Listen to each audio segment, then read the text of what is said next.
I I just have to tell you about something really exciting.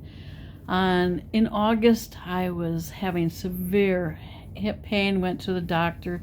They sent me to get X-rays and everything, and didn't look good. Looked like real bad arthritis. So they sent me to the joint specialist, and he was looking at it, X-rays, and saying all this stuff, and I probably have to have hip replacement and maybe a pain block and things like that. And I'm like, oh, but he did give me a injection in my hip that day, which was painful, but I started feeling relief pretty quickly from it. And in the meantime, I had started on these vibrotactile patches.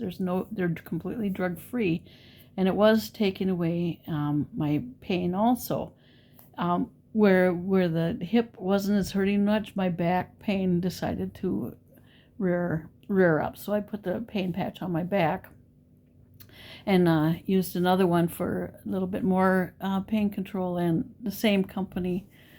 Anyway, I've been doing good. I started in aquatic therapy, getting exercises, strengthening those muscles. And so today I went back after 8 weeks to see this doctor, and he asked me how my pain was. And I said, well, right now it's it's good. He said, well, was it 50%? Is it 90%, 100%? Since from the day that he first saw me. And I said, I would say 95% gone. And he just was,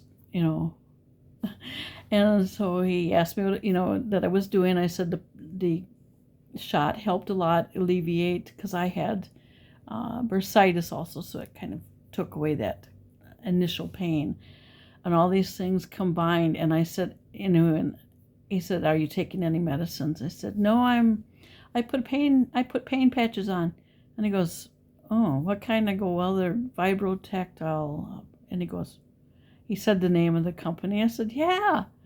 And he says, well, I had another patient who was using them who was having a success. And I was just rolling my eyes at the guy. But I was experiencing a little back pain that day. So the patient put a pain patch on his back, and he immediately felt relief from his pain. And he was, telling everybody about that. And this doctor told me to keep doing what I'm doing. I can stop aquatic therapy. I can just continue going to the Y for the water, so I don't have to be paying co-payments, and I don't have to have a shot until November 18th, unless and I don't have to have it if I don't need it. But I was just surprised that he knew about it and had experience with it, even though he rolled his eyes at first. And the nurse came in. I said, "This is exciting. I don't have to, I don't have to have hip surgery and stuff like that." And I said about the patches. She goes, "I remember the day that he got that patch on, and he was just going around telling everybody that there was a patch that took his pain away." And so I was really excited that it went from a doctor who wanted to do hip surgery to keep doing what you're doing with the patches. And I'm gonna, because I don't want to go a day without my patches. Message me for information on how to get your patches. Thanks for listening.